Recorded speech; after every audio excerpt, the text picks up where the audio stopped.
कुंपणच शेत खात आहे.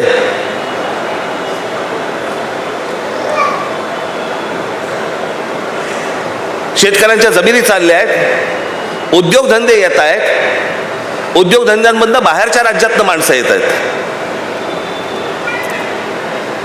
मी आज ज्या व्यासपीठावरती आलेलो आहे त्या पक्षाचं नाव आहे शेतकरी कामगार पक्ष. म्हणजे एका बाजूला शेतकरीही बर्बाद होतोय आणि दुसऱ्या बाजूला उद्योग जे येत आहेत त्याच्यामध्ये मराठी कामगार भरती होत नाहीयेत, बाहेरच्या राज्यातले लोक होत आहेत. शेतकरी कामगार पक्ष मग काय उपयोग? या रायगड जिल्ह्याची जबाबदारी जयंतराव तुम्ही हातामध्ये घेतली पाहिजेत आणि जो शेतकरी आहे तो बर्बाद होणार नाही.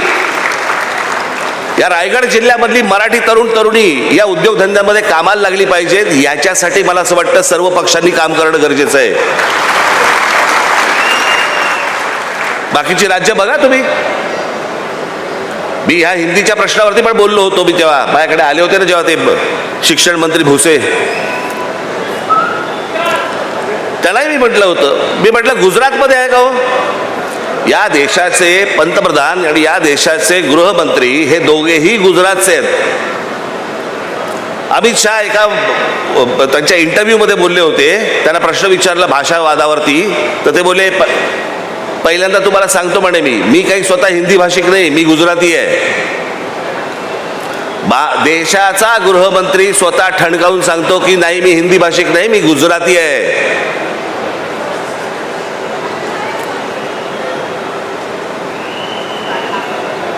आज पंतप्रधान नरेंद्र मोदी झाल्यानंतर महाराष्ट्रामधले अनेक प्रकल्प गुजरातमध्ये गेले. डायमंड मार्केट गुजरातमध्ये गेलं.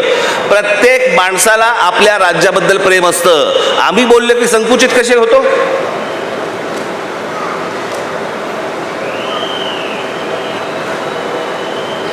मी जेव्हा त्यांना सांगितलं, म्हटलं तुम्ही आता हिंदी आणायचा प्रयत्न करताय, गुजरातमध्ये आहे का हिंदी? ते बोलले नाही गुजरातमध्ये नाही हिंदी. म्हटलं मग महाराष्ट्रात का आणताय? यांचं काय राजकारण चाललंय ना, मला असं वाटतं आपण ही गोष्ट नीट समजून घेणं गरजेचं आहे. राजकीय पक्ष निवडणुका येत राहतील, जात राहतील, सगळं होत राहील. मी मागे माझ्या भाषणात म्हणालो होतो ना, एकदा तुमची भाषा संपली आणि तुमची एकदा जमीन गेली, जगाच्या पाठीवर तुम्हाला कसलंही स्थान नाही, कसलंही स्थान नाही. मी आता मुद्दा म्हणून तुम्हाला आता गुजरातमधली जागेची परिस्थिती म्हणजे शेती जमीन बघा, शेतीची जमीन गुजरातमधली काय परिस्थिती आहे? Gujarat tenancy and agriculture land act या कायद्यानुसार गुजरातमध्ये जे गुजरातचे रहिवासी नाहीत किंवा अनिवासी भारतीयांना शेत जमीन विकत घेता येत नाही. म्हणजे उद्या जर समजा तुम्ही महाराष्ट्रामधनं जर समजा गुजरातला गेलात, तुम्हाला शेत जमीन विकत घेता येणार नाही. हे भारतामध्ये चालू आहे. हे आपल्या देशातच चालू आहे. ज्या राज्याचे पंतप्रधान आणि गृहमंत्री हे दोन्ही एका ज्या गुजरात राज्याचे आहेत, त्यांच्या राज्यामधली शेत जमीन या देशातला कोणीही नागरिक जाऊन विकत घेऊ शकत नाही.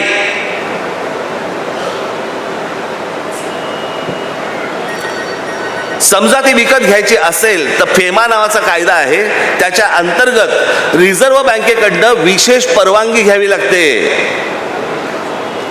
प्रत्येक जण आपल्या राज्याचा विचार करत असतो, प्रत्येक जण आपल्या राज्यातल्या माणसांचा विचार करत असतो. आम्ही का नाही करायचा?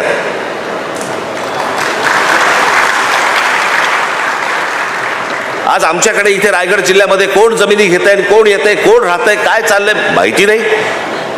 ठाणे जिल्ह्यामध्ये आमच्या कोण येतंय, कोण राहतंय, कोण जमिनी विकत घेते माहिती नाही. जवळपास उत्तरेमधले अनेक असे धनदांडगे आहेत की ज्यांनी आज महाराष्ट्रामध्ये, कोकणामध्ये, खास करून रायगडमध्ये, रत्नागिरीमध्ये, सिंधुदुर्गामध्ये जमिनी घेऊन ठेवलेल्या आहेत. आमचेच लोक विकतायत. आमच्या लोकांना एवढंही कळत नाहीये की ह्यातनं आम्हीच संपणार आहोत.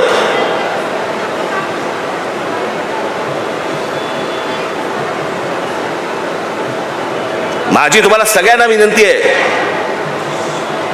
याच्या पुढे उद्योगधंद्यासाठी जर जमिनीसाठी जर तुमच्याकडे लोक आले, तुमच्या जमिनी नुसत्या विकायच्या नाहीत. त्यांना म्हणा आम्ही जेवढे शेतकरी आहोत तुमच्या कंपनीमध्ये आम्ही पार्टनर म्हणून येणार. आमची मुलं तर लागतील तुमच्याकडे कामाला. पण अशा फोकटच्या फाकट आम्ही नुसत्याच जमिनी देणार नाही तुम्हाला. आज या गोष्टी जर नाही वाचवल्या आपण, आपल्या हातात काहीही राहणार नाही. उद्या याच ठिकाणी, याच रायगडमध्ये अमराठी नगरसेवक निवडून येतील, अमराठी आमदार निवडून येतील, अमराठी खासदार निवडून येतील. मी जो त्या दिवशी माझ्या एका सभेमध्ये मी सांगितलं ना की हा धोका सगळा अख्खा ठाणे जिल्ह्याला विळखा पडलेला आहे.